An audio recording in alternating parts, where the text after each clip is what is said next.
guys. So, ayan. Hi, mga kasingko. So, hindi talaga tayo naka-live. Kasi tinatry kong mag-live. Almost 1 month na. 1 month na ata hindi ako nakapag-live. Kasi, ewan ko, hindi na pwede. Dito, nagre-reconnect lang siya ng nagre-reconnect.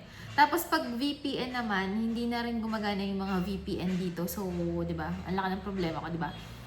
Hindi ang hirap din mag-upload. So nag-upload ako sa bahay pa. Tapos pag sa bahay, just ko kailangan whole day mo siyang ina-upload. Although medyo mabilis naman yung internet sa bahay. Kaya lang syempre sa gabi na ako nakakauwi. So hindi ako makapag-live ng gantong oras kasi gabi na ako umuwi, 'di ba? Anyway, guys, kung sino man ang sumasabotahin ng aking pagla-live, nako, mawawala ng pera buong 2026.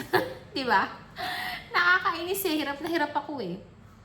So, ano bang gusto kong sabihin. So, ayun nga, mga kasingko, and, di ba, yung huli kong kwento sa inyo, may sakit si Mami Kuana. So, yun nga, na-confirm, may video naman si Kuya Ruel, di ba, dun sa pakikipag-usap niya kay Mami Kuana. Although, bago pa sila nagkausap na kami ni Mami Kuana. Hindi lang ako nakakapag-live talaga, hindi ko kayo ma-update. Kasi, patong-patong kasi ginagawa ko, sobrang dami kong ginagawa. At the same time,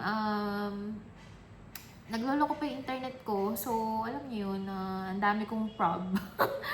Pero, ayun nga. So, bago pa nagkausap sila Kuya Ruel, nagkausap na kami ni Mami Kuana. And meron na kaming usapan na makikita kami ng Sabado, which is tomorrow. So, makikita kami tomorrow. And, kasi,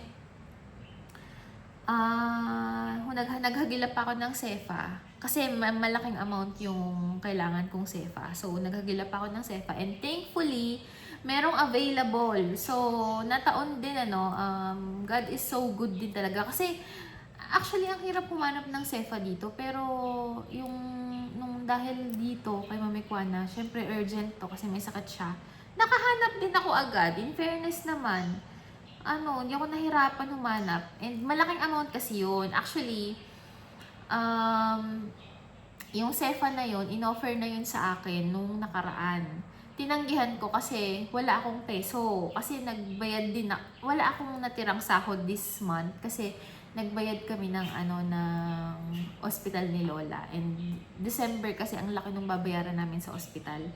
So, naubos yung yung peso ko. So, sabi ko sa kanya, naku, sorry, wala akong peso kako. Kahit gusto kong kunin yung SEFA, wala akong peso. So, ayun, nung araw, nung biglang ngayong week, nagkausap kami ni Kuya Ruel. Like kami nagkakausap ngayon ni Kuya Ruel dahil nga kay Mami Kuana.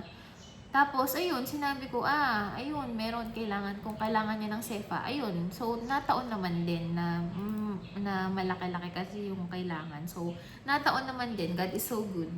So, nakakuha ko agad, hindi ko na siya pinoproblema. Kasi ang dami kong problema, isipin nyo, gusto kong puntahan si Mami Kuana, hindi ko mapuntahan kasi wala akong kasama. And super delikado din kasi kahit magpasama ako, alam niyo yung feeling na kahit halimbawa magpasama ako dun sa helper namin sa bahay. Parang pa din syempre babae ako. So parang alam niyo yun, dami kong iniisip kung paano ko mapupuntahan si Mami Kuana. Tapos ang nangyari pa noon, nung contact kay Mami Kuana, hindi pa sumasagot. So hindi ko alam ang nangyayari. Pero lately, sumagot na. So, ayun nga, nagkakausap na nga kami ni Kuya Ruel about dyan. And, so, bukas bibigay ko yung pera. And sabi ko nga kay Kuya Ruel, sabi ko, yung bigay ko kay Mami Kuana, iba sa bigay mo. Kasi, ngayon niya kailangan ng pera. Kasi, hindi ko alam kung na-push na natanggalin siya. And feeling ko, tatanggalin na rin talaga siya. Kasi, siguro nakita yung situation niya. Kasi, halatang-halata, diba? Physically, halatang-halata naman na, hindi na niya siguro inaisip nila, hindi na niya kaya, ganyan. So, feeling ko, tatanggalin na talaga siya. So, wala na siyang trabaho.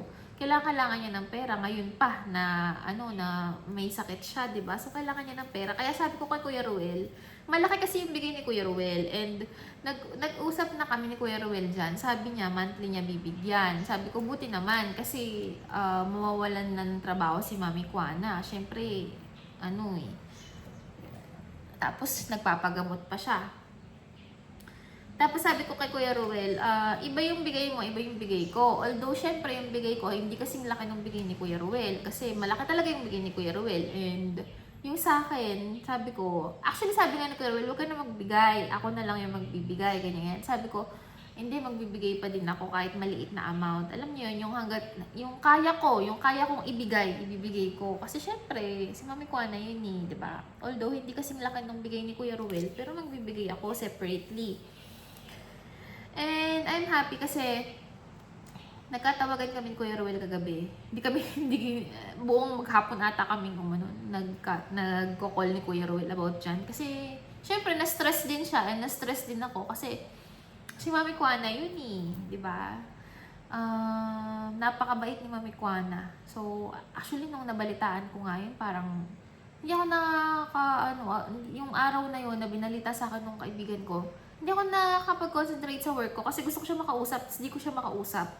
Kasi kawawa talaga si Mami. Naawa. Tapos mabait pa yun. Hindi naman nagsasalita yun, di ba?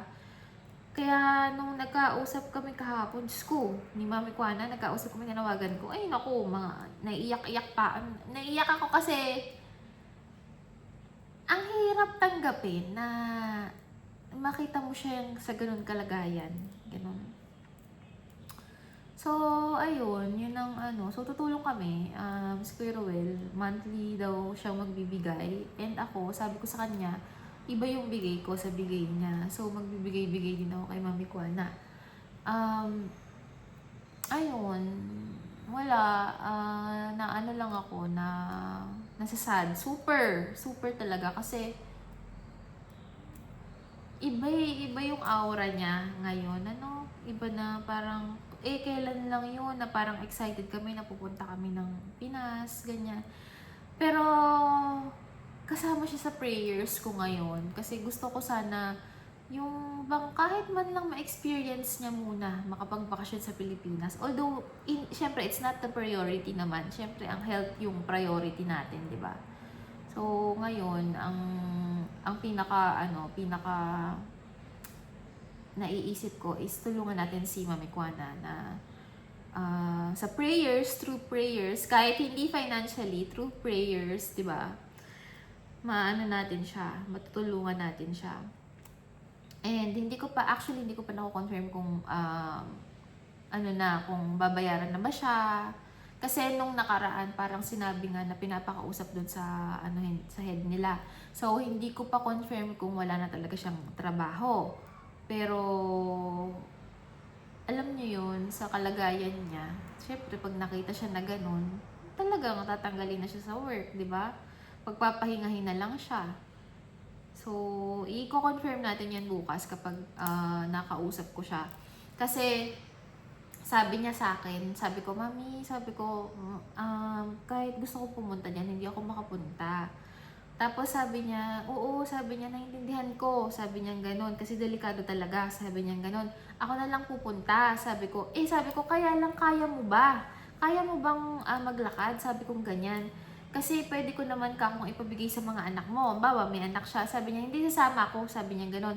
Sama niya yung anak niya bukas. So, sabi ko, kung mahihirapan ka, huwag ka nang sumama. Sabi kong ganyan. Sabi niya, hindi sasama ako. Sabi niya ganun. Pero isasama ko yung anak ko. Sabi niya, sabi ko lang problema kung may kasama ka. Sabi ko, welcome ka dun sa bahay ko. Sabi kong ganyan. So, ayun. Feeling ko sa pagkikita namin bukas, maiiyak ako kapag nakita ko si Mami Kuana. Weakness ko kasi yun yung mga matatanda.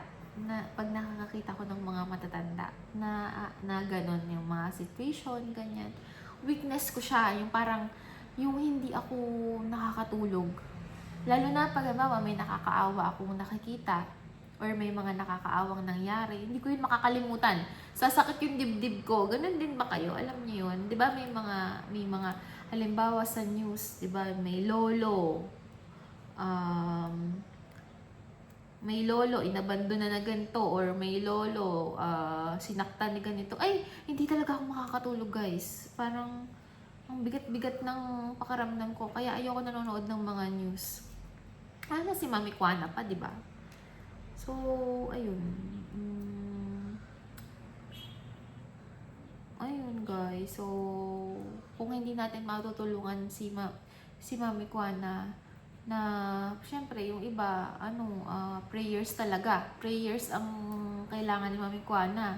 So ako hangga't kaya ko financially, tulong ako, although kahit hindi ganun kalaki, syempre alam niyo naman limited lang din yung budget ko, pero si Kuya Ruel kasi tutulong din, and si Kuya Ruel kahit alam niyo ang dami niya ring gastos, sinabi niya na magpapadala siya kay Mami Kwana kasi nga sinabi ko baka mawala ng trabaho. So, ayun, yun guys. Naaawa lang ako. Kasi, syempre, may binubuhay si Mami Kwana eh, di ba? Yung mga apo niya. Although, si Deborah, di ba, nandyan ngayon, nag-aalaga sa kanya. Buti nga ako, nandyan eh. Wala. Pinagpipray ko pa din na maging parang, alam niyo yun, yung mag back to yung normal siya, yung kung paano natin siya nakikita sa video, ganun. So, ayun lang, mga kasingko na, ay, naka 11 minutes na rin pala ako. So, bukas, abangan nyo na lang yung mga next video, guys. And, basta ayun, yun muna ang news ko sa inyo na magkita kami bukas. And, ayun, pag-pray natin si Mami Kwana. Yun yung hinihiling ko sa inyo. Prayers talaga. Prayers. Ganyan. Na lumakas siya, ma-experience niyang makapagbakasyon sa Pinas, and lumakas siya. Yun lang.